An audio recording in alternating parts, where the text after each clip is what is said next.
Welcome, everyone. My name is Tani Schwartz-Herman. I'm a program director in the Center for Lifelong Learning at JTS. I'm so pleased to welcome everyone to the final session of our High Holiday webinar series. Today, we are so pleased to be partnering with the JTS Library. We'll be having a book talk, Seeking the Hiding God, a personal theological essay with Dr. Arnold Eisen, Chancellor Emeritus and Professor of Jewish Thought at JTS. The session will be moderated by Dr. David Kraemer, Joseph J. and Dora Abbell, Librarian and Professor of Talmud and Rabbinics at JTS. And many of you from our webinar series are familiar with Dr. Kraemer as well, since he has taught many of our webinars. I'm just going to make a couple of announcements, and I'll go ahead and turn it over to Dr. Kraemer. I want to thank today's generous Navi level sponsors, Yale Asbel, JTS trustee, and Martine Thomas, who has sponsored in loving memory of her husband, Larry Thomas.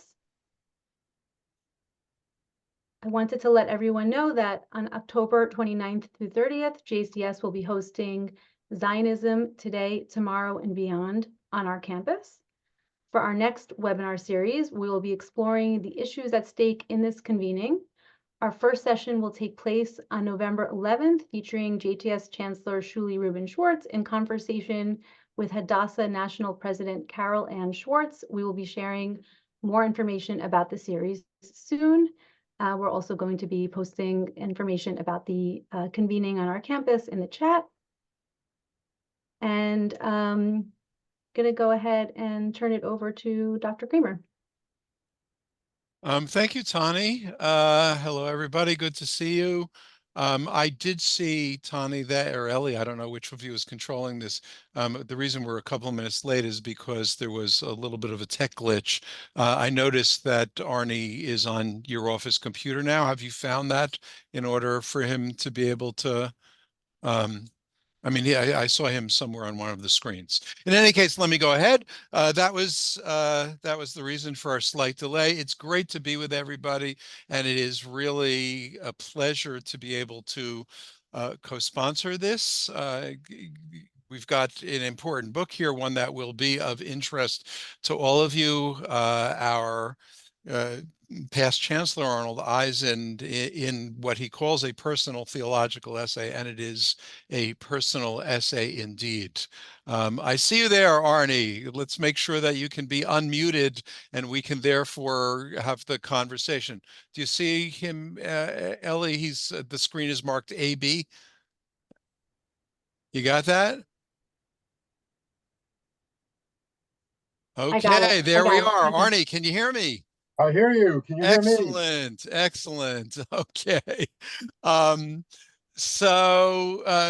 We've already spent enough time in introductions and we were delayed a little bit. So the best thing for us to do would be to get right down to business here. And so you and I are going to begin with a discussion of your book. Let me say to everybody that I will be conducting this as an interview, although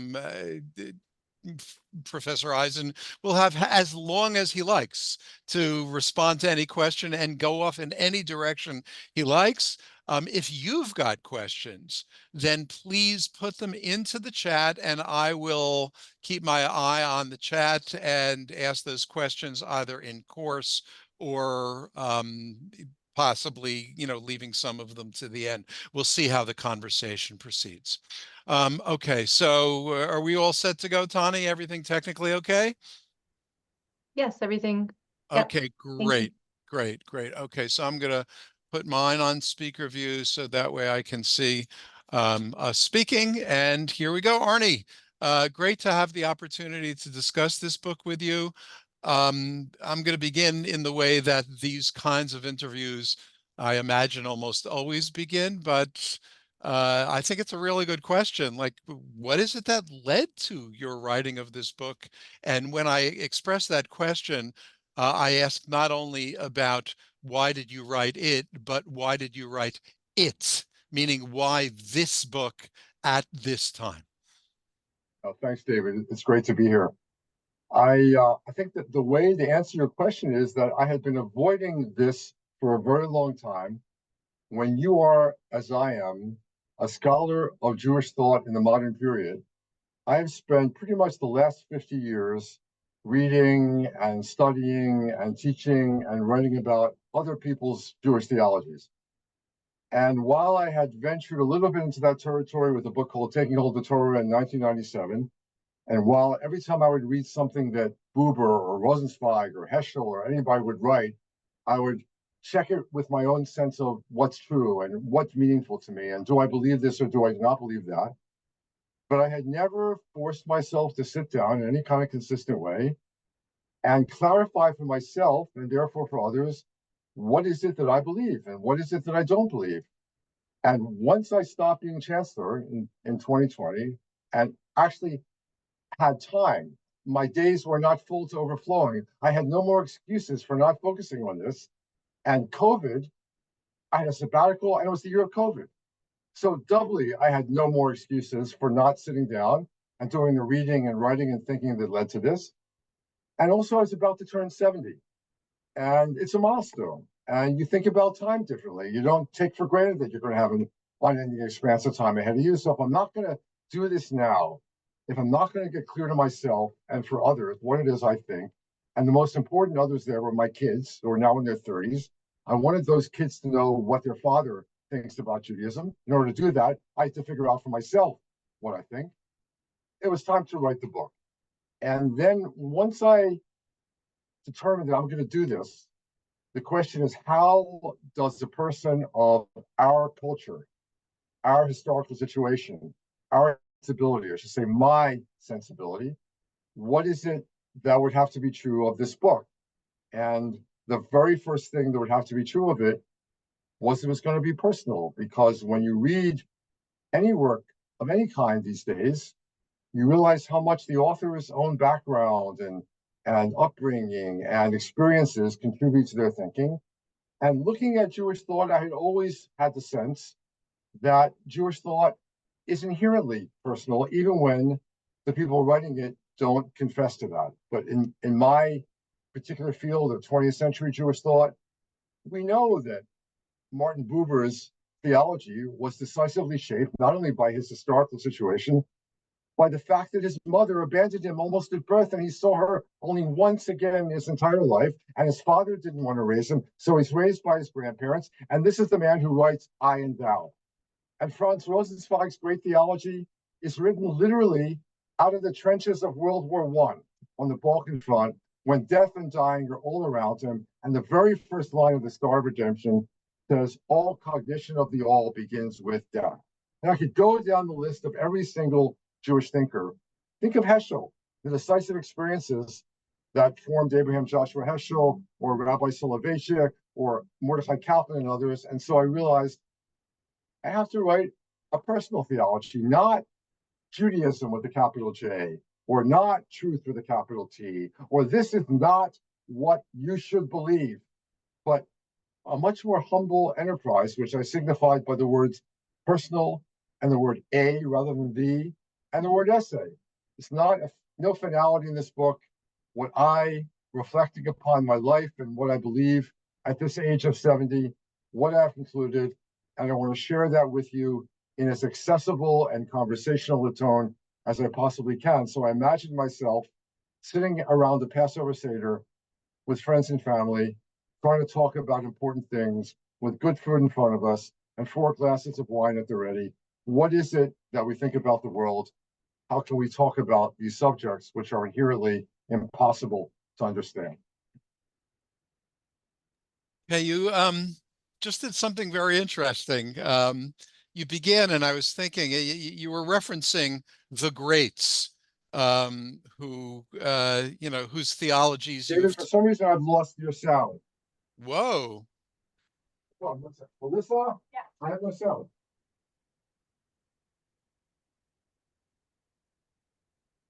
We can hear you. I can't hear. David?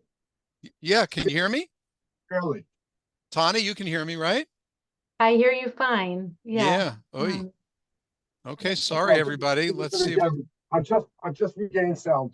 I'm on Okay. somebody else's computer. I've just regained sound. Go ahead, David. Excellent. Okay.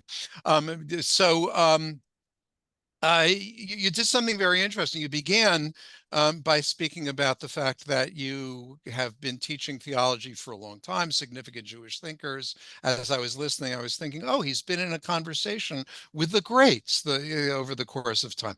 Heschel, Soloveitchik, Buber, and so forth. I mean, the names you listed are the names from a syllabus. And I was about to ask you, okay, so who else are you in conversation with? And then at the end, you talked about the fact that you do want this book to be conversational. You want it to engage people in a way that's accessible. You used, I don't know if you meant it as a metaphor, but it could be either literal or a metaphor, sitting around a Seder table.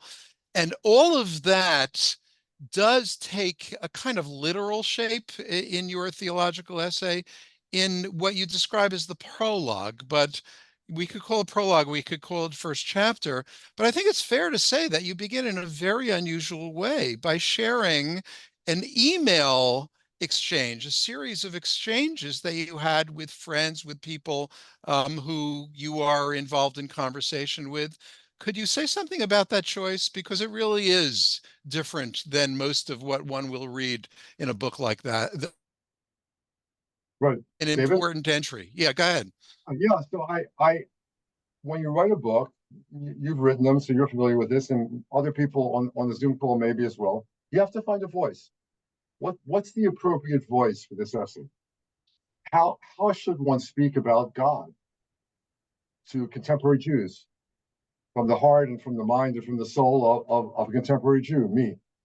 And I found my voice by writing a series of letters to good friends. I didn't send these letters, but I wrote these letters, and in these letters, I was able to really be me. And then I realized I don't want to be the only voice in this theology, because whether it's classical Jewish thought or modern Jewish thought, our theology always has multiple voices. The Tanakh has many voices. You put the Song of Songs in the same book as Ecclesiastes or Job, you've got multiple voices there. The Torah, one of the great experiences in my life was hearing two great Bible scholars, Jacob Milgram and Moshe Greenberg, explain to Rabbi David Hartman why Leviticus and Deuteronomy are very different voices inside the Torah. And the Talmud, of course, has hundreds of voices, and the Zohar. And the minute you get a Jewish philosopher who says he's got the truth, you got another Jewish philosopher and says, no, that's wrong. I'm going to give you my version of the truth. So Judaism has many voices, and I found a way to introduce these voices in the book in the following way. I not only wrote letters to my friends, who are a diverse set of people, I wrote letters back to me in their voices. I knew I had to have women's voices in this book, because if theology is shaped by our personal circumstances, the fact of being a male has got to influence my theology. And one of the major things that's happened in Jewish theology, especially in America in the last 40 or 50 years, has been the feminist voice. So there had to be female voices in this book. There had to have been voices of a different generation. So I wrote a letter to a younger person and had her write a letter back to me from her generation. There had to be voices of Jews who don't care very much about religion, who don't care very much about theology, who care about politics far more. And I wanted those voices in the book. And so by reaching out to them and putting myself in conversation with them, what I hope I've done is alert my readers. If you are a reader like one of these people that I've written letters to, you should know that I'm speaking to you. And finally, David, I wanted the other voices in my head to be in the book. So I have been a professor of religious studies virtually my entire life, and have primarily not taught in Jewish institutions. And I've been decisively influenced by non-Jewish thinkers. I've got Freud in my head all the time. I teach Freud. And when I scrub my house for Passover, or I'm scrupulous about separating milk from meat, I've got Freud in my head telling me, Arnie, that's obsessive compulsive neurosis you're doing there. You should be worrying about that. Or when I write, as I do in this book, about God and about myself as pious, I hear Freud say, that's all an illusion. That's your wish fulfillment. You want this to be true, so you deceive yourself into thinking it is true. I have to deal with that voice, and especially the dominant non-Jewish voice I have in my head, given my background of study, was the great German sociologist Max Weber, who in a magnificent essay, which has left its imprint on me, called Wissenschaft als Beruf, Scholarship as a Vocation, says the arms of the old churches are opened widely to receive a person of faith. All you have to do is bring your intellectual sacrifice. And I said, when I first read that at the age of 21, damn it, Max Weber, I am going to be a person of faith. I am not going to bring an intellectual sacrifice. So every step along the way in this book, I've got the skeptics. I've got those kind of people as well. And I want their voices in the book. I can't bury them. I can't repress them. I want them out in the open because I think that my readers, whether or not they've actually read Freud or read Weber, they've got these kinds of questions, these kinds of doubts. And I should be there to help them deal with it because that's what I've been doing my whole adult life. Okay, great. You emphasize, both in what you just said and the title of the book, that the personal is foundational to what you're doing here. So there are at least 2 times in the course of what you've written that you reference personal experiences that were very significant for you and that are reflected in the theology you wrote. One is you are meeting as a student working for school paper, I guess, right? Doing an interview with Abraham Joshua Heschel. Do you want to describe that and say something about its impact for you?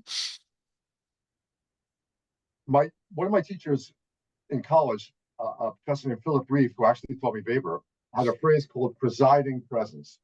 That there are presiding presences in our lives. And when you are a scholar of Jewish thought, you've got these thinkers who are the presiding presences.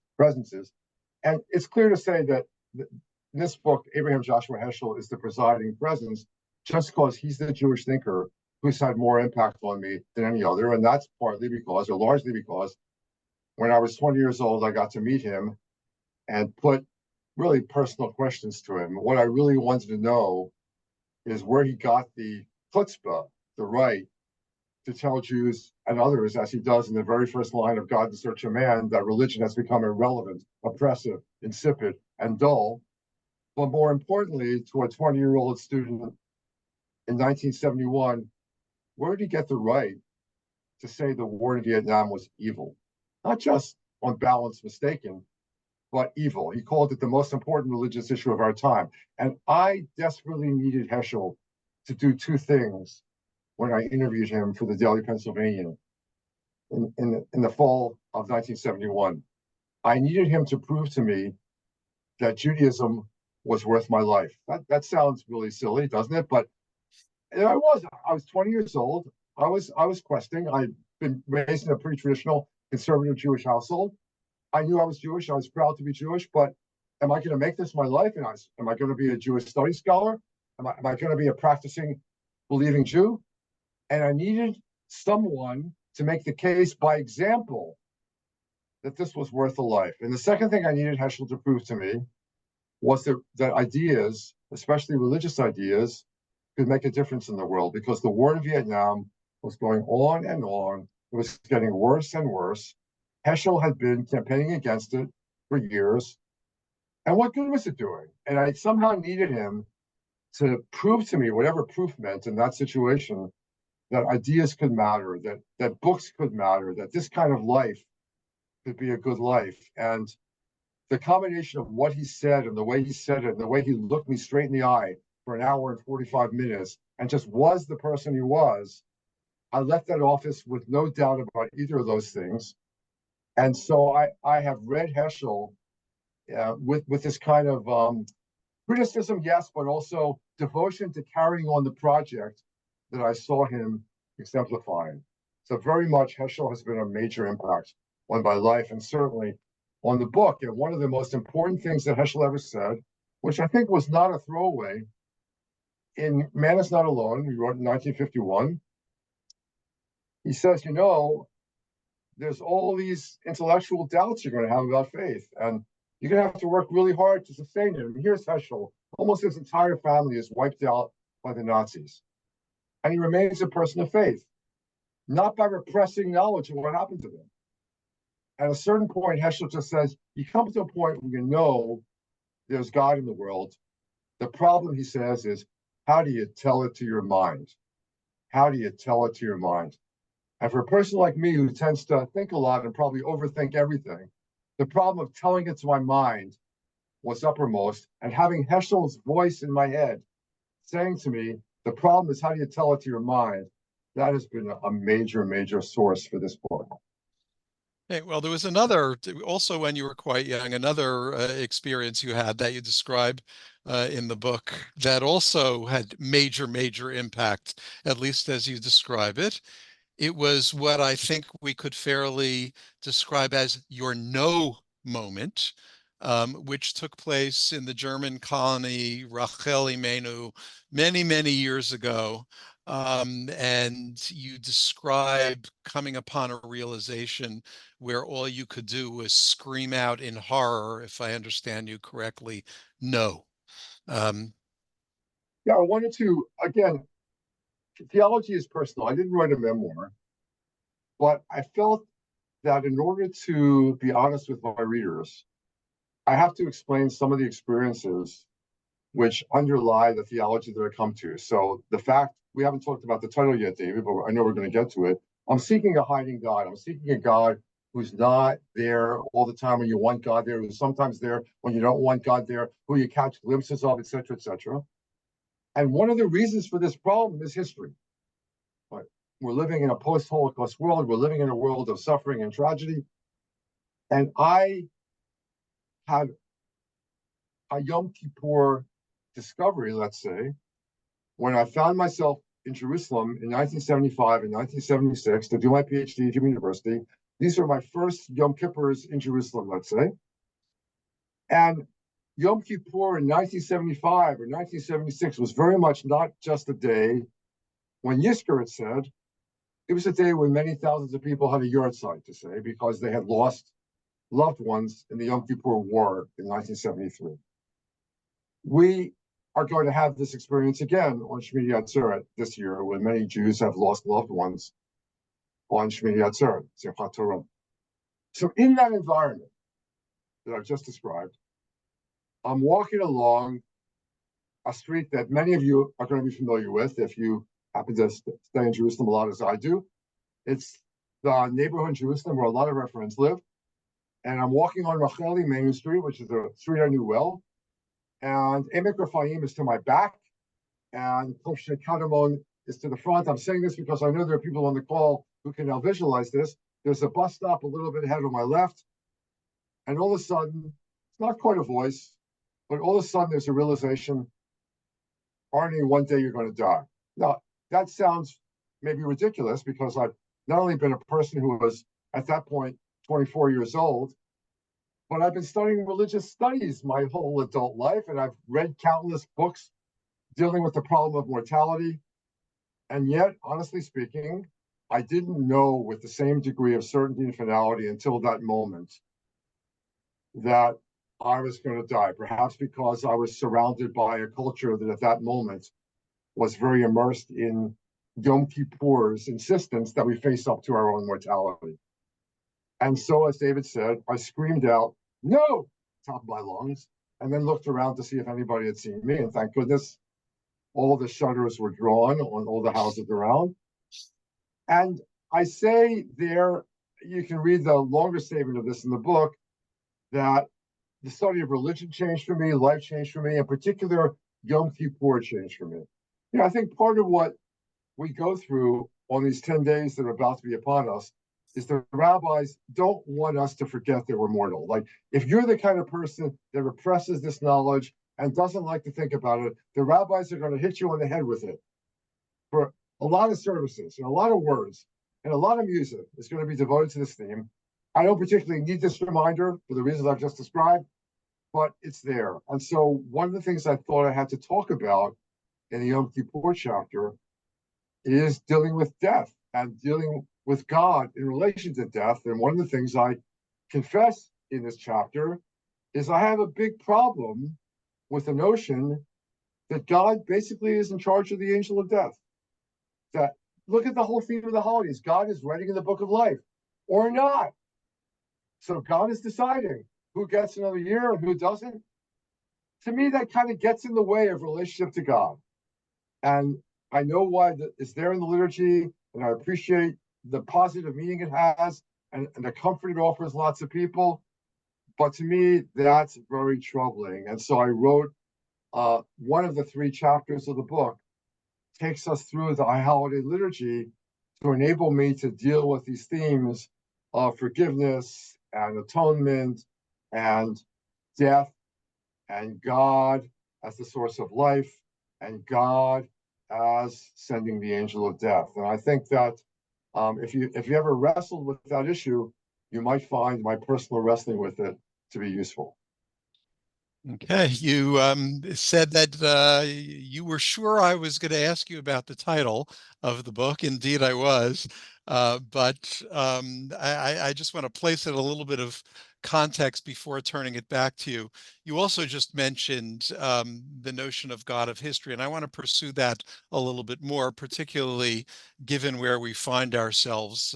You mentioned this as well in the year following October 7th and about to come up on that anniversary. But before going into all of those details, whatever generation one lives in as a human being, joy and loss on the personal level, one experiences glory and the opposite thereof on larger social or national levels. And we certainly experience all of those things. And in all of that, there is an experience of a God who hides, right? It's not your invention, that notion, but you pursue it in your own unique way. So again, before getting into all the specifics, do you want to expand upon your choice of that title and what it reflects for you? Sure, David. So I got my PhD in Jewish thought in 1978 at the Hebrew University of Jerusalem. And already then, when I was doing my PhD, the major theological subjects on the table were these 2 historical data points that had changed Jewish life: the Holocaust and the existence of the state.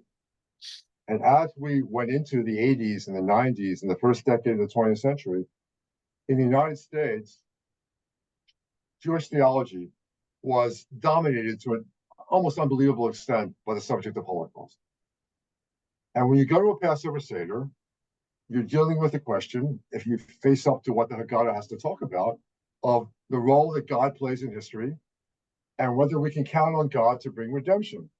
And one of the most meaningful texts to me, and one of the best known texts of the story, was a little book called God's Presence in History, written by a theologian named Emil Fackenheim, where he says that there is a 614th commandment. He became famous for this phrase: "Thou shalt not give Hitler posthumous victories." And if you abandon your faith or you abandon your people, you are giving Hitler a victory. But in a little footnote in that book, he says the following thing. He says, the Passover Haggadah says in a very famous line, "In every generation they rose up to destroy us, and you, God, save us from their hand." And Fackenheim says, I'm not sure I can say that anymore. I can't say that in truth, because there's millions of children that God did not save in the Holocaust. So I know for a fact, because I'm in touch with Israeli Jews right now, as people on this call probably are, that some of them are asking this question: where was God? How did God let this tragedy happen? Is God not caring? But once again, Jews are facing up to the question of the meaning of history. So because the book arises out of the experience of Passover Seders, and because this question is the question for Passover Seders, the first chapter of the book is devoted to this question of where is redemption going to come from? Can we count on God to bring it? What's our role in bringing redemption, etc.? And I personally have been really influenced by the many, many, many words written about God's absence during the Holocaust, many of which use the phrase from the book of Deuteronomy, which we read in synagogue this past Shabbat, from from Vayelech, Parsha Vayelech, which happens to be my bar mitzvah portion. So I first dealt with this as a bar mitzvah boy when I read Vayelech on Shabbat Shuvah in 1964, that God is going to hide God's face. God is going to hide God's face. But in Nitzavim, the other portion we read on Shabbat, it says, using the same Hebrew roots, that there are nistarot, there are hidden things, there are mysteries that belong to God alone, and we have only the revealed things. And to me, God is one of those mysteries. And I realized as I got older and older and more into life, that I had experiences which gave me momentary encounters with the divine, or fleeting realizations of the divine presence in my life, or moments of the still small voice speaking to me, or moments like when I saw my daughter emerge from the womb, which was a high point of my religious experience. And I thank God. But these are moments. And overwhelmingly, my experience has not been God's presence, but God's, let's say, distance or absence from the scene. Martin Buber used the phrase, the eclipse of God. And there are Jewish philosophers who have argued that God is not just absent at awful moments of tragedy like the Holocaust, but for one reason or another, and they speculate about this, God is not here close at hand in this world, much as we would like God to be here. And there is this phrase that David referred to of Ha'el HaMistater, the God who hides God's self. Well, if you read one of the most beautiful books of Jewish scholarship that I think has come out in my generation, which is Arthur Green's biography of Nachman of Bratslav, bears the title of Tormented Master. In the appendix to that book, which I first read, I think 30 years ago when it came out, Nachman, who thought of himself as the Tzaddik Hador, the great tzaddik of his generation, confesses that for him, God is not available. And Nachman reaches a conclusion, which for anybody else would have been total chutzpah, that if God is not available to me, it must be because God is not available. God's in hiding. And his ancestor, the Baal Shem Tov, wrote a beautiful thing and said, the hiddenness of God is bad enough, but it's even worse when the hiddenness of God is hidden from you. In other words, when you don't know that God is in hiding, you just think that God does not exist, which was the Enlightenment challenge, then you're even worse off. So I wanted to present a theological essay, the only one that I could write, by a person for whom God is often hiding. I hide too a lot of the time, right? I can relate to this. People are often trying to find me. Maybe God is trying to find me and I'm not there to be found. But certainly that has been my experience. And so I put that in the title to let my readers know that if that's your experience too, you're not alone. Okay, so you've begun to get into the details. I want to do the same. People are beginning to record questions in the chat, but I just want to remind everybody that, if you like, as we're listening and questions arise as Arnie speaks, please do put them in the chat and we'll come to them toward the end. On God and history, and particularly on the on how the revival of a state, the creation of a state in the land considered holy by Jews, the land of Israel, how we understand that. So I just want to read to you a couple of things that you wrote in the book and ask you to comment on how they go together. So on page 55, for those of you who are keeping notes, you write, consideration of God's role in the destiny of Jews and other peoples was given further impetus by the miracle of restored Jewish sovereignty in the land of Israel. If I understand the word miracle, I don't know what you meant by it, but I understand it as a statement on God's intervention. Much later on page 147, you reference Heschel on the sacredness of the land of Israel, his comments thereon, and you reinforce, you state once again, speaking about the state of Israel, as being theologically significant. And you offer several reasons for that. So we're back on God and history. But then there's an aside, and you mentioned in the beginning that you began writing this book in 2021, but that, obviously it hasn't appeared until more recently. And this gave you the opportunity to add some comments relating to October 7th. So on page 68, you write, in the weeks immediately following the Hamas attack, a religious Israeli whom I respect wrote that he could not help but wonder what the terms of the covenant of fate binding this people to God in history has been altered. I understand the fear, pain, and hope that drive the question, but the writer himself, you, knows that, I'm sorry, I assume it was the That other, way. right, right, knows that his question cannot be answered. No definitive theological conclusion should be drawn from this event or any other, you write, despite the fact that earlier you spoke of the miracle of restored Jewish sovereignty. So where are you on God in national history and how national events, can be read theologically? Yeah. So thanks, David. So when I used that word miracle, I was using it in a different sense than you read it. And let me explain what's going on here. There's a dialogue. I don't know if it was a dialogue, literal dialogue, or each was aware of the other, but Soloveitchik writes that where was God during the Holocaust? We don't know. God was hiding God's countenance. God was in hiding. But in 1947, when the UN voted for partition, God was there. And in 1948, when the Israeli troops defeated Arab armies, God was there. Heschel does not go there. I would not go there.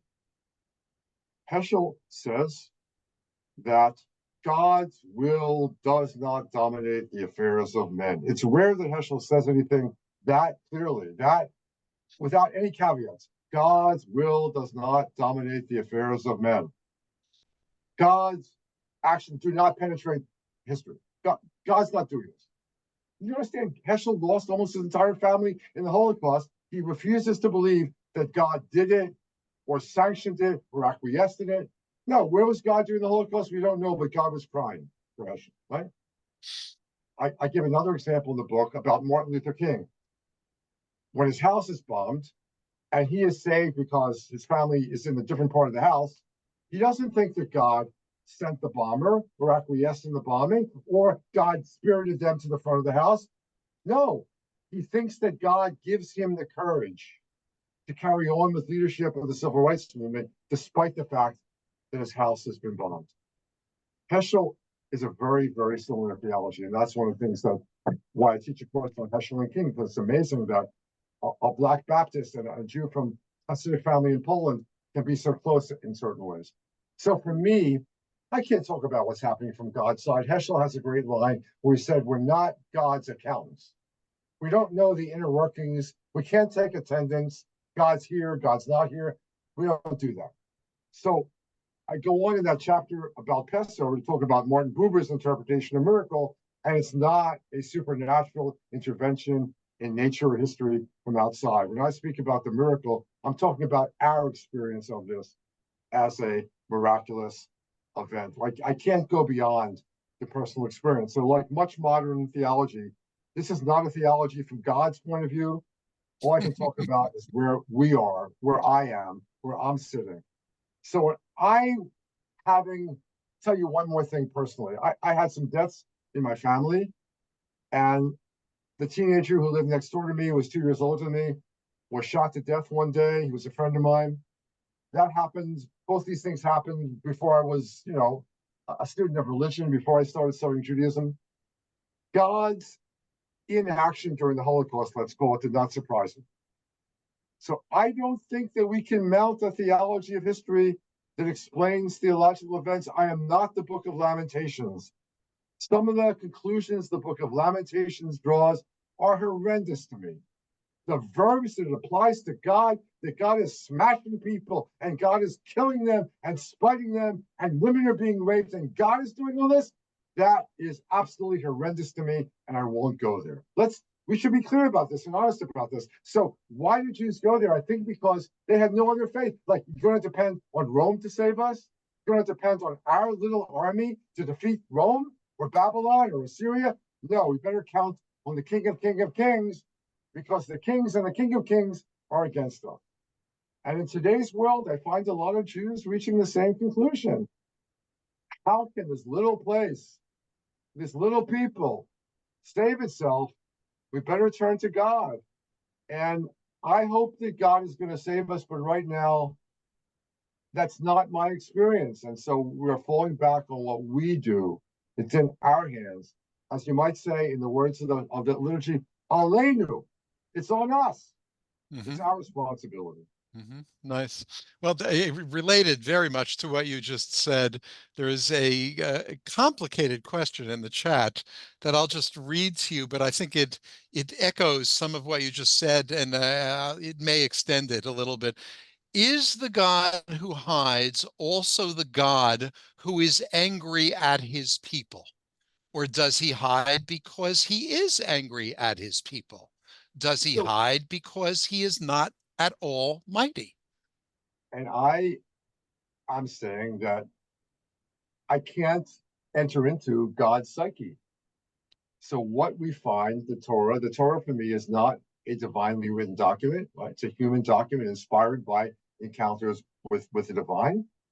So I would be terribly upset if I thought that God wrote the line in Bamidbar where Moses orders the Israelites to go kill every Midianite man, woman, and child. That's not the God that I want to worship. And so the notion that God is angry or that God is disappointed, I read, we are dealing with these standards that we get from the Torah.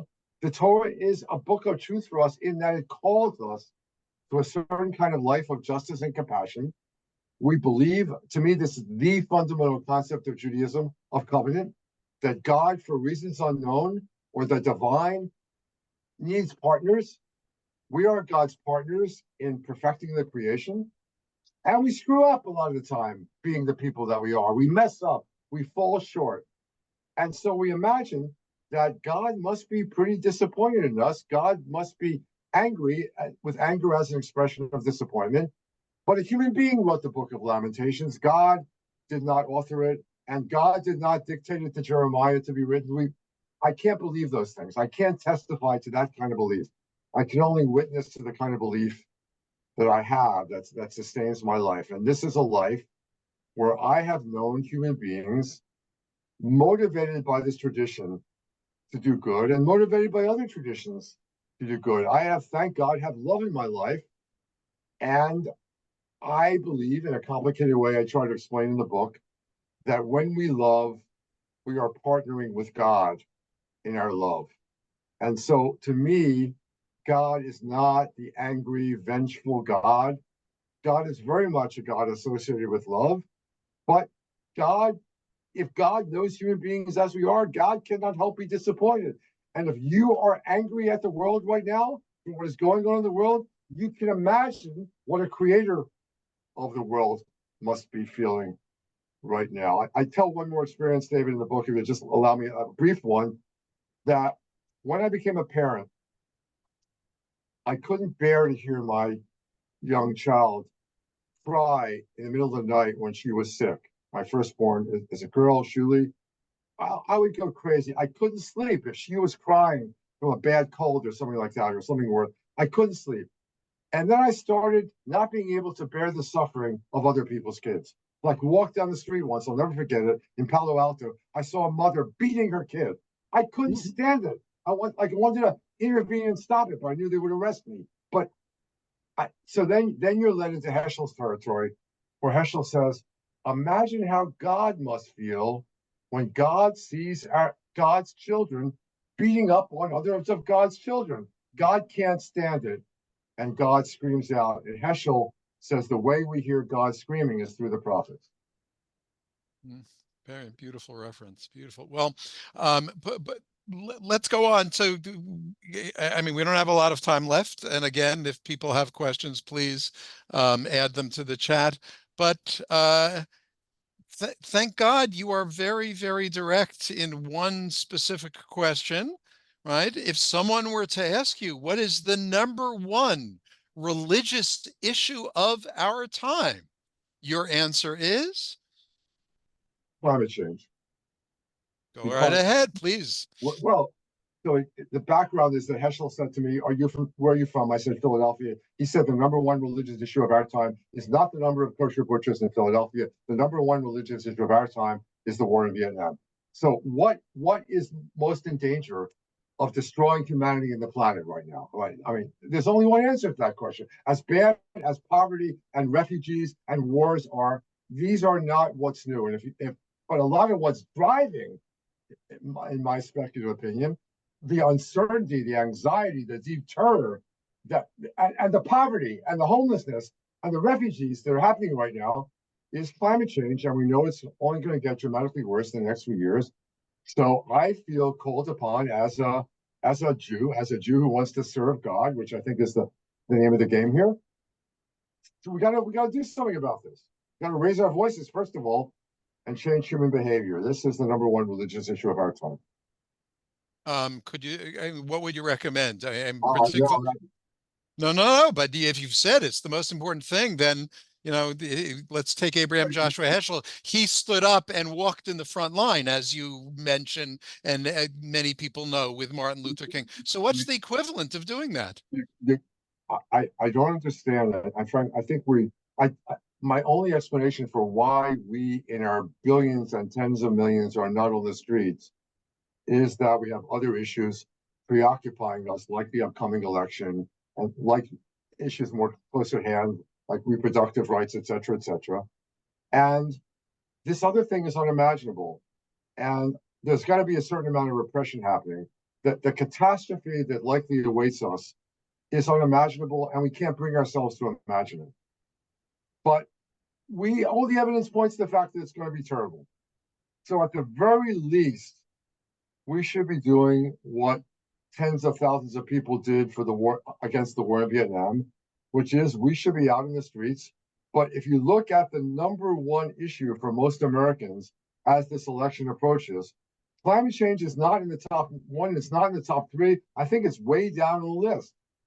And so you got to find some reason for that. Why is that so, given the fact that the hurricanes are much worse, with much more frequency than it used to be, and the forest fires are much worse, and there are already millions and millions of people displaced from their homes. So something bad is happening, and I think religion has got to stand up, and we're not. Okay, that's not an uplifting thought. I don't want to end there. One of the questioners raises the issue of free will in connection to the hidden God, makes specific reference to the Kabbalistic notion of God withdrawing, tzimtzum.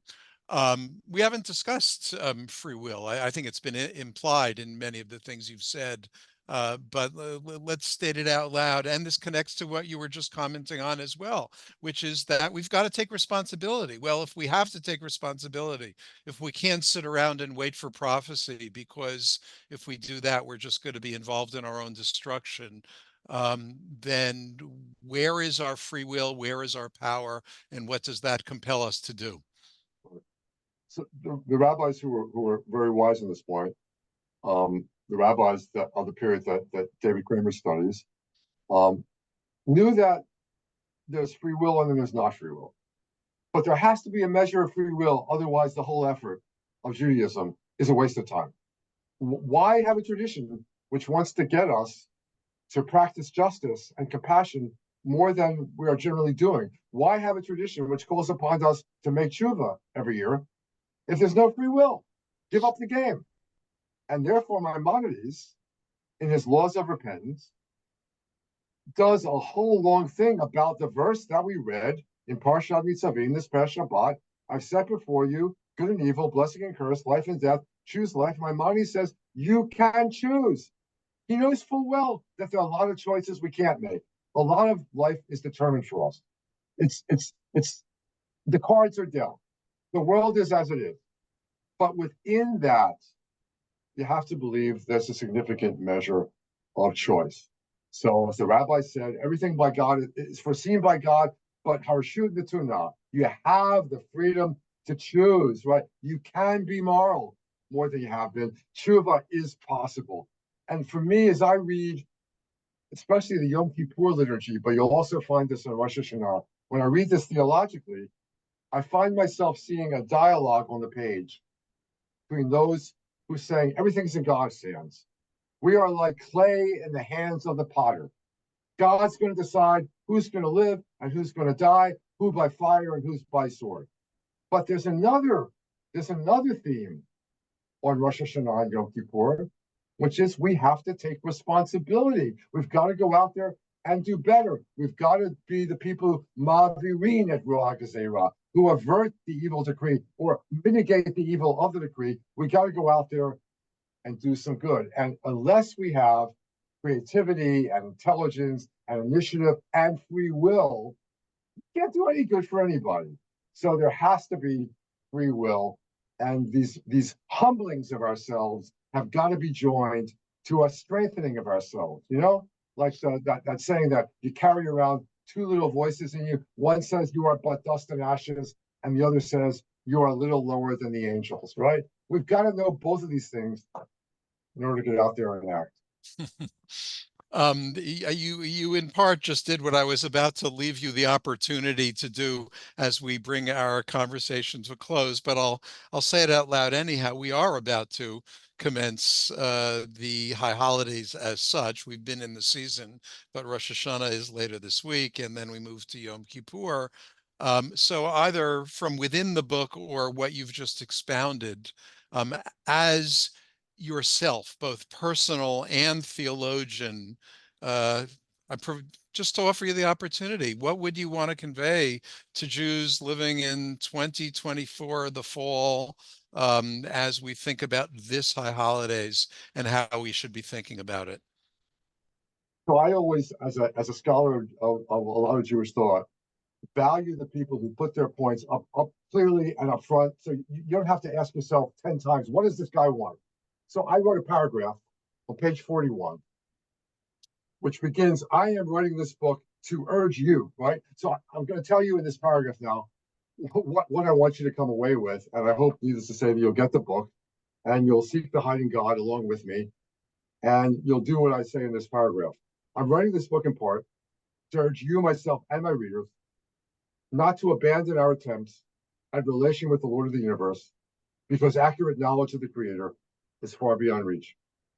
Let's not shut down theological inquiry or prayer from the heart because we cannot make sense of addressing God from our station on a planet that orbits one of billions of stars in the known universe. Theological muscles should not be immobilized by the fact that we cannot fathom the absence or silence of God in the face of relentless evil and incalculable suffering. We are called to keep our side of the covenant, to keep seeking and not hiding, no matter what happens from God's side of the relationship. While difficult to comprehend, it is true that God needs us. For sure, the world needs us. A lot of human beings need us, with God's help, to bring forth bread from the earth. That's my message on this holiday season. Beautiful, beautiful. Well, thank you. Thank you all.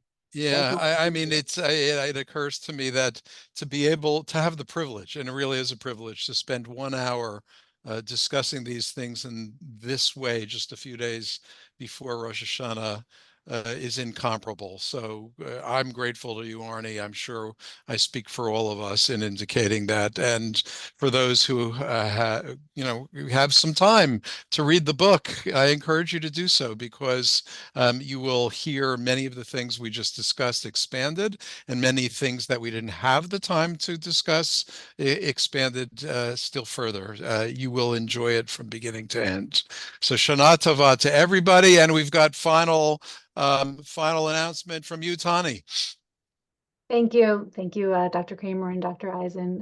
Really appreciated the opportunity to partner with you as part of our High Holiday webinar series. And I also wanted to make sure everyone is aware that we are also JTS is partnering today with the Shalom Hartman Institute and several other organizations for a full day of learning today to honor the memory of the 6 hostages murdered last month. And at 3 o'clock today, as part of this day of learning, Dr. Burton Visotsky will be offering a learning session.